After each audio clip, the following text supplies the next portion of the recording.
Space Cargo Unlimited est un armateur spatial. C'est une entreprise qui affrète des véhicules spatiaux pressurisés. Et l'objectif est de fabriquer dans l'espace des produits à haute valeur ajoutée pour la Terre. Nous avons commencé sur le sujet de l'agriculture, plus précisément de la viticulture. Et en exposant des plantes à l'environnement spatial, nous avons l'ambition de développer de manière naturelle des nouvelles variétés plus résistantes au stress du changement climatique. Orbit est une entreprise qui construit un centre de formation et de préparation à tous ceux qui vont aller voyager dans l'espace, des personnes privées, soit pour le plaisir, soit pour demain, voyager, travailler sur la Lune, sur Mars.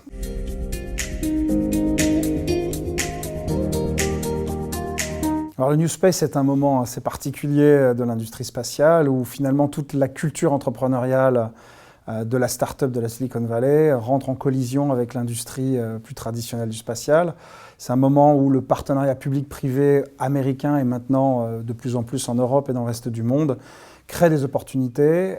Et au fond, on est un peu dans le même moment que celui du début d'Internet, c'est-à-dire que l'infrastructure qu'ont créé les grands acteurs spatiaux tels que le CNES, l'Agence spatiale européenne, la NASA, l'Agence spatiale russe, va être de plus en plus exploitée par des entrepreneurs, par des créateurs qui peuvent développer des services assez nouveaux, que ce soit dans les télécommunications, dans l'imagerie et demain dans des choses beaucoup plus innovantes comme ce que nous ambitionnons de faire avec Space Cargo Unlimited dans la fabrication dans l'espace pour la Terre.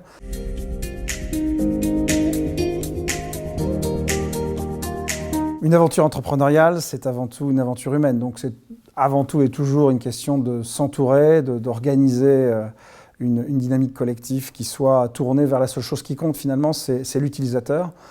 Quand on est passionné de technologie comme nous le sommes tous, que ce soit dans le numérique, que ce soit dans le spatial, on peut être assez omnibulé par l'excellence de ce qu'on construit.